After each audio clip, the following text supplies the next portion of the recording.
Assalamualaikum warahmatullahi wabarakatuh. Di video kali ini saya akan membahas soal UTS Matematika Dasar untuk TIP tahun 2020. Jadi seperti yang sudah saya sampaikan sebelumnya, soal ini di dua kelas sama. Jadi benar-benar ya kita buat seadil mungkin, kita buat sama. Dan yang kedua, untuk lembar jawabnya sudah saya koreksi. Jadi ya masihlah ada beberapa kesalahan yang seharusnya bisa dihindari, dan di video kali ini saya juga sekalian share untuk kesalahan-kesalahan tersebut bagaimana cara menghindarinya. Dan sebelum kita mulai, saya ingin mengingatkan untuk yang setelah UTS nanti pengampunya adalah Dr. Sutopo. Jadi beliau nanti juga mengampu yang kelas satunya. Jadi dua-duanya itu yang mengajar adalah beliau. Kemungkinan besar ya soal UAS-nya akan sama lagi. Oke, langsung saja ke videonya. Nah, soal yang pertama ini untuk mengukur kemampuan mahasiswa memahami konsep himpunan dan fungsi ya. Oke, jadi pertama kita punya fungsi fx seperti ini. Akar dari 2x kuadrat dikurang 8x ditambah 8. Dan gx adalah yang rasional 4 dibagi x min 3. Nah, tentukan domain dari f dan g, dan selanjutnya juga range dari f dan g, dan yang kedua adalah f bundaran g.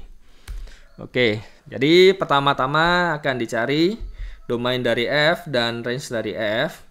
Jadi kalau kita punya akar, kita harus cek yang di dalam akar ini kapan dia negatif dan kapan dia tak negatif. Jadi kalau dia negatif kan nilai akarnya tidak ada. Karena kita di sini berbicara di kasus bilangan real. Berarti kita harus cek yang di dalam akarnya. Jadi di sini bisa dilihat ya. Dia lebih dari sama dengan 0 jika dan hanya jika. Setelah kita faktorkan jadi seperti ini. Dan bisa dilihat kuadrat itu tak mungkin negatif. Jadi 2 dikali ini selalu tak negatif. Berarti ya domainnya jadi semuanya, karena semuanya memenuhi ini kan, lebih dari sama dengan 0. Dan selanjutnya hasil dari akar itu kan diambil yang tak negatif. Berarti range-nya adalah semua bilangan real yang tak negatif. Nah, yang kedua, yang gx sama dengan 4 per x min 3, domainnya lebih mudah dicari. Kenapa? Karena pembagian itu penyebutnya tidak boleh 0. Berarti dia 0 kan ketika x sama dengan 3. Makanya domainnya itu ya semua bilangan real di mana bilangan itu tidak boleh sama dengan 3. Nah, selanjutnya bagaimana untuk mencari range-nya? Kalau misalkan kita gambarkan ya. Jadi kan ini seolah-olah ada garis di sini.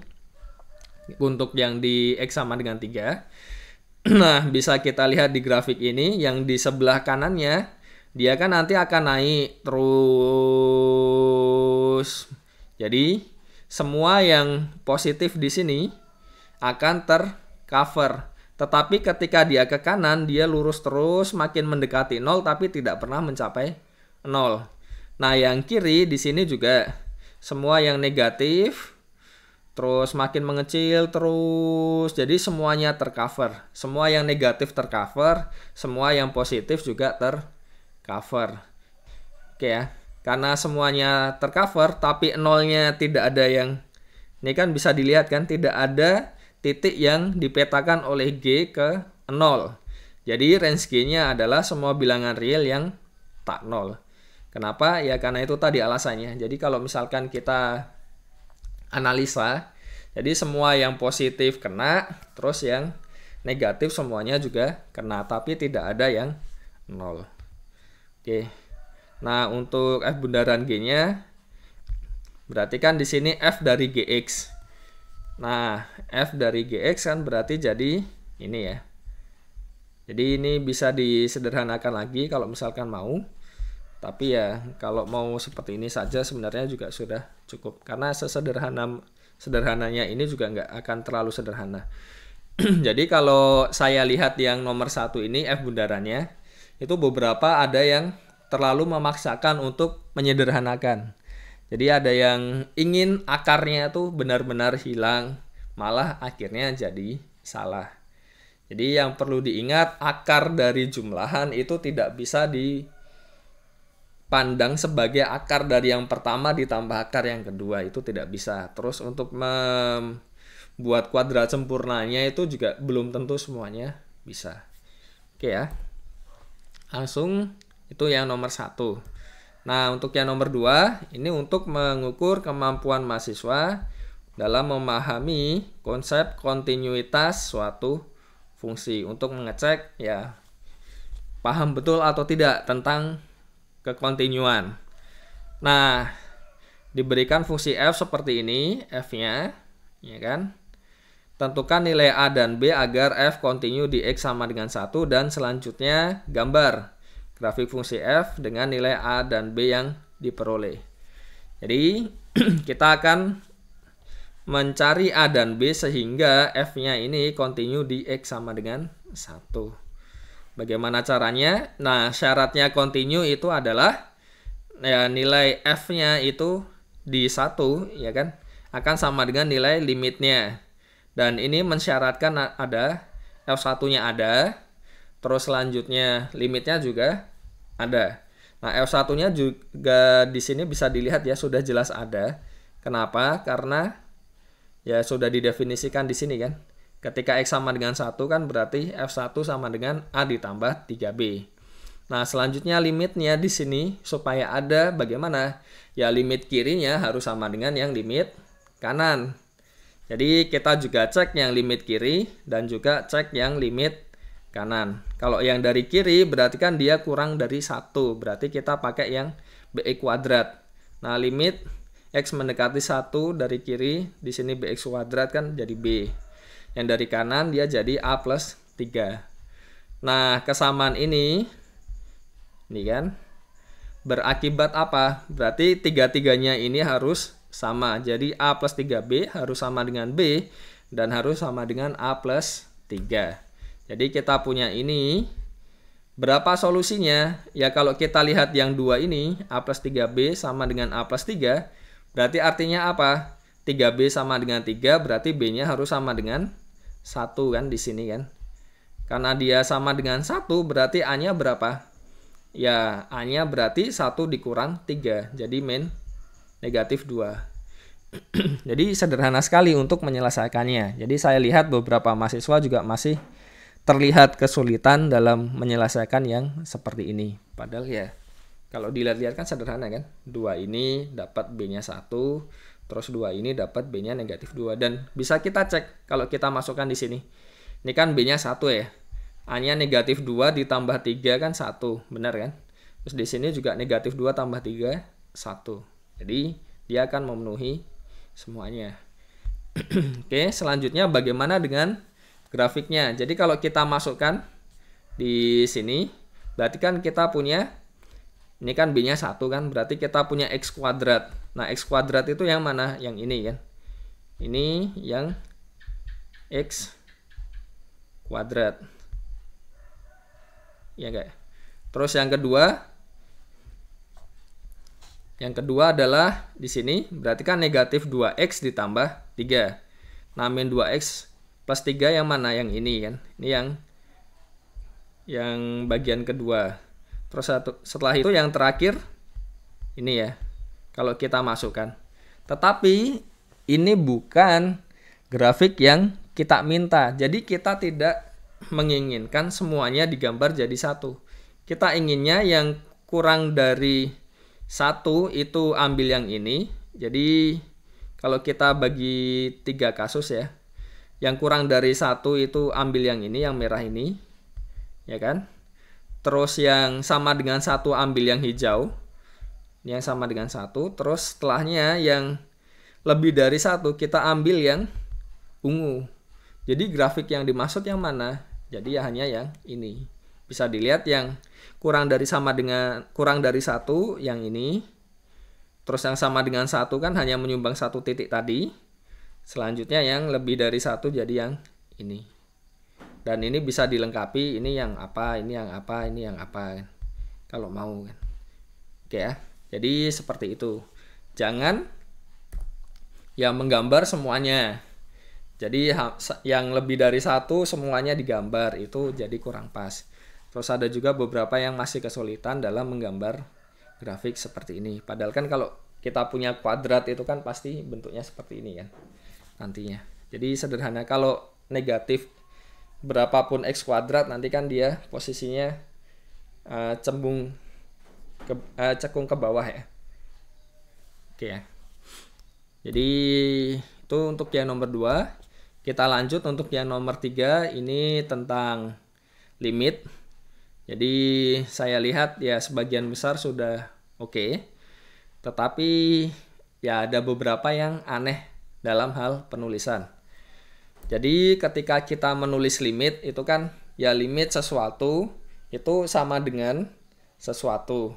Limit sesuatu. Nah, beberapa ada yang menuliskan limit X mendekati sekian dari sesuatu, terus ada yang dituliskan limit bla bla bla terus sama dengan ada ini ya. Jadi seharusnya limit semuanya lengkap baru sama dengan. Terus ada juga yang tidak ada sama dengannya. Ada yang menggunakan jika dan hanya jika, panah dua arah. Jadi itu kurang tepat. Nah, yang tepat bagaimana? Yang lebih tepat yang seperti ini. Jadi kita punya contohnya ya. Tanpa menggunakan turunan, tentukan nilai limit berikut. Jadi ada juga yang menggunakan turunan masih. Itu ya tolong dibaca ya. Kalau di sini tanpa menggunakan turunan, ya jangan menggunakan turunan. Tapi hanya satu mahasiswa. Tapi ada juga yang dia menggunakan turunan dan menggunakan yang biasa. Tapi kan itu percuma kan. Kenapa? Karena yang bagian menggunakan turunan kan tidak dikoreksi. Karena tidak sesuai dengan perintahnya. Oke, bagaimana cara menulisnya ya? Jadi ini fokusnya ke situ. Nah, limit X mendekati tak hingga dari ini, berarti kan dia bisa dikali dengan 1/x kuadrat kan ini kan? Ya enggak? Per 1/x kuadrat. Yang sebelah ini kan? 1/x kuadrat. Berarti kita peroleh yang sisi ini, ya kan? Sederhana. Dan kita tahu kalau ini kan jadi 0 kan? Terus yang bagian ini juga jadi 0 ketika X menuju tak hingga. Ini juga 0, ini juga 0. Jadi kita peroleh 2/3. Sederhana ya. Oke, untuk yang nomor 2, kita kali faktor sekawannya. Jadi bisa dilihat ya di sini kan tandanya negatif. Jadi kita kali dengan sesuatu yang sama tetapi tandanya positif. Harapannya apa? Kita bisa menghilangkan akarnya. Nah, ternyata setelah dijabarkan, nah ini kan sama persis dengan yang di pembilang dan ya cancel. Dan ketika X mendekati 3 berarti jadi negatif 8. Sederhana. Untuk yang nomor 3 ini bisa kita faktorkan. Jadi hati-hati tentang pemfaktorannya. Diingat lagi yang metode Horner waktu SMA dulu. Itu kan sudah dijelaskan. Jadi kalau misalkan bingung itu juga bisa dengan cari akarnya terlebih dahulu. Terus polinomnya itu dibagi dengan yang polinom yang berkaitan dengan akarnya tadi, itu pun juga bisa. Oke ya. Ya intinya di sini hati-hati dalam pemfaktorannya dan bisa dilihat setelah kita faktorkan di sini sama-sama ada X-2 berarti kan cancel.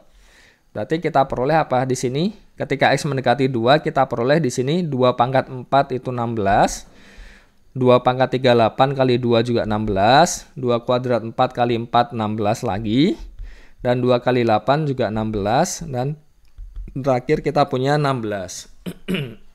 Jadi ini bisa dilihat 16 kali 5 kan 80, selesai kan? Karena ada 5 kali, jadi penjumlahan berulang itu kan sama saja seperti perkalian. Nah ada juga yang salah menjumlahkan, ini sama dengan 90, padahal ini harusnya 80 bagi 4 sama dengan 20. Sederhana. Oke, langsung ke yang soal terakhir. Untuk mengukur kemampuan mahasiswa menghitung derivatif. Jadi kalau K adalah NIF Anda, nomor induk fakultas, jadi ada juga yang lupa untuk mengganti K-nya dengan NIF-nya. Terus ada juga yang K-nya itu dianggap sebagai variabel, tetapi K di sini karena dia suatu konstan, berarti kan ya bukan variabel. Jadi ketika kita turunkan itu jadi 0 ya. Jadi nomor 1 bagaimana? dy per dx-nya dengan y sama dengan sekan x kuadrat plus k, dia akan jadi sekan itu kan turunannya jadi sekan kali tangen. Nah, dan ininya tetap, jadi tetap di dalam. Selanjutnya dengan aturan rantai dikali dengan yang bagian dalam ini. Berarti turunan dari x kuadrat ditambah k, itu pengalinya. Nah, turunan x kuadrat itu 2x, turunan k-nya kan 0. Berarti kita peroleh ini. Dan nanti nilai k-nya ini tinggal diganti dengan NIF-nya. Ini juga bisa. Atau dari awal langsung diganti dengan NIF, itu juga boleh.